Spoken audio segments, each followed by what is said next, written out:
வணக்கம் நண்பா, welcome to VJSK film. So இன்னைக்கு எந்திரி பார்க்க போகிறோம்னா ஆரோமலே இந்த படத்துக்கான ஓடிடி பார்த்தீங்கன்னா அப்படி பார்த்து நம்ம வந்துட்டு பார்க்க போகிறோம். ஸோ அதை பற்றி பார்க்குறதுக்கு முன்னாடி நம்ம சேனல் ஃபஸ்ட் டைம் பாருங்கன்னா நம்ம சேனல் சப்ஸ்கிரைப் பண்ணிக்கோங்க. நம்ம சரண் தியாகு டேரக்ஷனில் நம்ம கிஷன்தாஸ் ஆக்டிங் தேட்டர்ஸான ஒரு சூப்பரான love dramatic comedy drama movie தான் ஆரோமலே.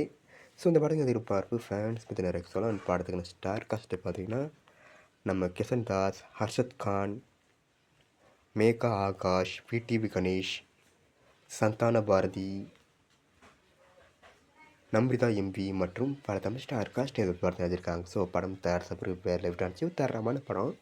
இந்த படம் தயாரித்த பிறகு இந்த படம் எப்போ தான் ஓடிடி அப்படின்னு சொல்லிட்டு பயங்கர வெயிட் பண்ணியிருப்பீங்க. ஸோ ஃபைனலாக இந்த படத்துக்கான ஓடிடி பார்த்தீங்கன்னா அப்படி கிடச்சிருக்கு. இந்த படத்துக்கான ஓடிடி ரைட்ஸை நம்ம ஜியோ ஹாட்ஸ்டார் இருக்காங்க. ஜியோ ஹாட்ஸ்டாரில் இந்த படத்தை எப்போ ஸ்ட்ரீமிங் பண்ண போகிறாங்க பார்த்தீங்கன்னா டிசம்பர் 12, அதாவது நாளைக்கு இந்த படத்தை நம்ம ஜியோ ஹாட்ஸ்டார் ஸ்ட்ரீம் பண்ணுறாங்க. ஸோ மிஸ் அவுட் பண்ணாமல் இந்த படத்தை நம்ம ஜியோ ஹாட்ஸ்டார் இந்த படத்தை பாருங்கள். ஜியோ ஹாட்ஸ்டார் இந்த படத்தை ஸ்ட்ரீம் பண்ணும்போதே தமிழ், தெலுங்கு, மலையாளம், கன்னடா, ஹிந்தின்னு மொத்தமாக 5 லாங்குவேஜில் இந்த படத்தை ஸ்ட்ரீம் பண்ணுறாங்களாம். அண்ட் இப்படி பிடிச்சிருந்தா லைக் பண்ணுங்கள், கமெண்ட், ஷேர் பண்ணுங்கள். அண்ட் மறக்காம சேனலை சப்ஸ்கிரைப் பண்ணிக்கோங்க. மீண்டும் இது போன்ற வீடியோவில் சந்திப்போம்.